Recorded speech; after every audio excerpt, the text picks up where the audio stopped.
ಇವತ್ತು ಚಿತ್ರ 13 ಬಿಡುಗಡೆಯಾಗಿದೆ. ಬಿಡುಗಡೆ ಮುಂಚೆ ಸುಮಾರು ಸಲ ನಾನು ಹೇಳಿದ್ದೀನಿ ನನ್ನ ಪಾತ್ರ ಈ ಸಿನಿಮಾದಲ್ಲಿ 13% ಇದೆ ಅಂತ.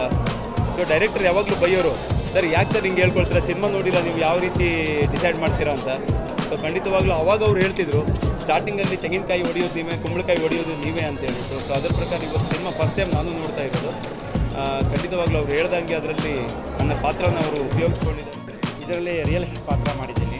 ದೊಡ್ಡ ಮನೆ ಕುಟುಂಬ ಜೊತೆ ಮೊದಲ ಬಾರಿ ಮಾಡಿದ್ದು ನನ್ನ ಫಸ್ಟ್ ಸಿನಿಮಾ ಇದು 13 ಅಂತ. ನಾವೆಲ್ಲರೂ ಬಂದು ಕುಟುಂಬ ಸಮೇತ ನೋಡಬೇಕು, ಕುಟುಂಬ ಫ್ಯಾಮಿಲಿ ನೋಡುವಂಥ ಚಿತ್ರ ಇದು. ಒಳ್ಳೆ ಸದಭಿರುಚಿ ಕೊಟ್ಟಿದ್ದಾರೆ ಸರ್. ದೊಡ್ಡ ಮನೆ ಕುಟುಂಬ ಅಂತ ಯಾವುದು ಅದ್ರ ಜೊತೆ ಮಾಡೋದು ಒಂದು ಹೆಮ್ಮೆ, ನನ್ನ ಸೌಭಾಗ್ಯ. ಹಾಗೂ ಅದು ಫಸ್ಟ್ ಫಿಲ್ಮಲ್ಲೇ ನಂಗೆ ಸಿಕ್ಕಿದೆ. ತುಂಬ ಖುಷಿಯಾಗುತ್ತೆ ರಾಘಣ್ಣನ ಜೊತೆ ಮತ್ತು ಶ್ರುತಿಯಮ್ಮನ ಜೊತೆ. ಯಾವಾಗಲೂ ಹೇಳ್ತಾ ಇದ್ರು 13% ಇದೆ 13% ಇದೆ ಅಂತ. ಬಟ್ ಇಲ್ಲ, ತುಂಬ ಚೆನ್ನಾಗಿದೆ ಮೂವಿ, ಸಸ್ಪೆನ್ಸ್ ಆಗಿದೆ.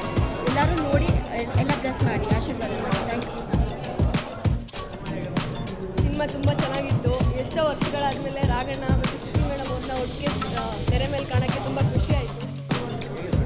ತುಂಬ ಚೆನ್ನಾಗಿದೆ. ಎಲ್ಲರೂ ಮನೆ ಮಂದಿ ಎಲ್ಲ ಕೂತು ನೋಡೋವಂಥ ಸಿನಿಮಾ ಇದು. ಮತ್ತು ರಾಘವೇಂದ್ರ ಸರ್ದು ತುಂಬ ಚೆನ್ನಾಗಿದೆ ಆ್ಯಕ್ಟಿಂಗು.